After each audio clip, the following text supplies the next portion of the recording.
O Iluminismo foi um movimento cultural que se desenvolveu na Inglaterra, Holanda e França nos séculos 17 e 18.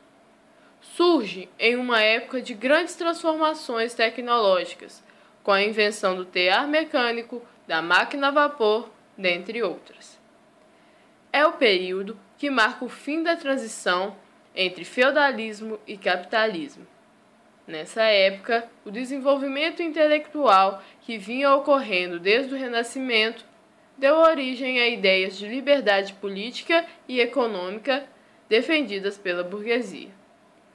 Os filósofos e economistas que difundiam essas ideias julgavam-se propagadores da luz e do conhecimento, sendo por isso chamados de iluministas.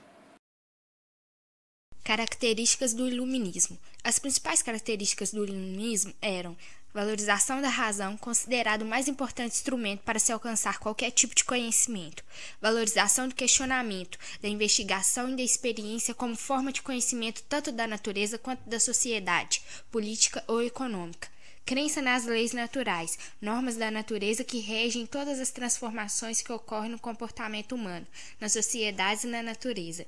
Crença nos direitos naturais, que todos os indivíduos possuem em relação à vida, à liberdade, à posse de bens materiais. Crítica ao absolutismo, ao mercantilismo e aos privilégios da nobreza e do clero. Defesa da liberdade política e econômica e da igualdade de todos perante a lei. Crítica à Igreja Católica, embora não se excluísse a crença em Deus.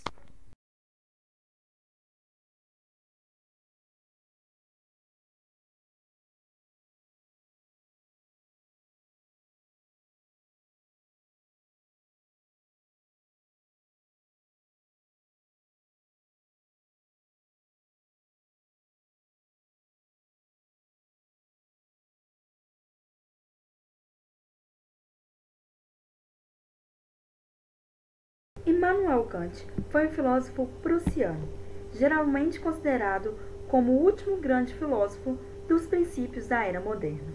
Nasceu, viveu e morreu em Königsberg, atual Kaliningrado, na altura pertencente à Prússia. Foi o quarto dos 9 filhos de Johann Georg Kant, um artesão fabricante de correias, componentes de carroças de então, e da mulher Regina. Nascido em uma família protestante, luterana, teve uma educação austera numa escola pietista. Por volta de 1770, com 46 anos, Kant leu a obra do filósofo escocês David Hume. Hume é por muitos considerado um empirista ou um cético.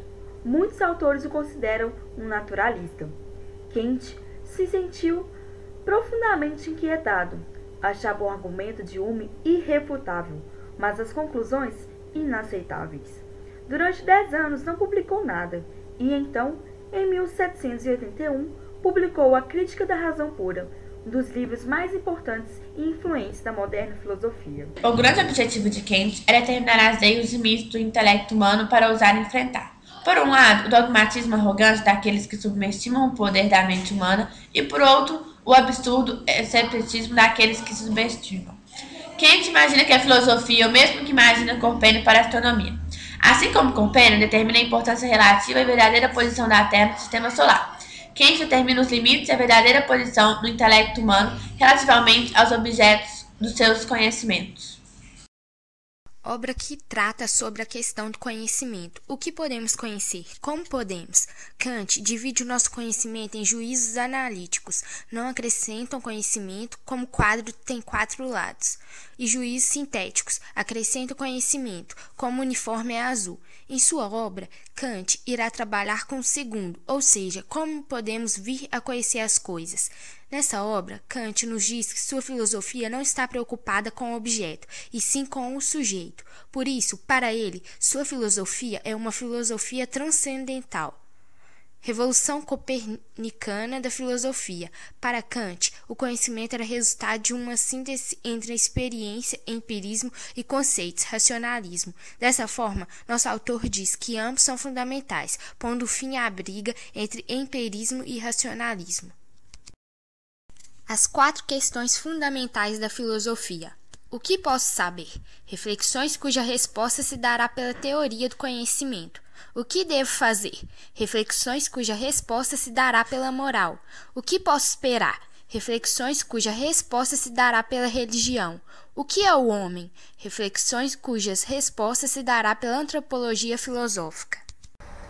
Em termos gerais, o pensamento kantiano é uma tentativa original e vigorosa de superar e sintetizar as duas correntes filosóficas fundamentais da modernidade, o racionalismo e o empirismo, mas a obra de Kant vai mais além, e nela se encontram todas as correntes que constituem a trama do pensamento do século XVIII.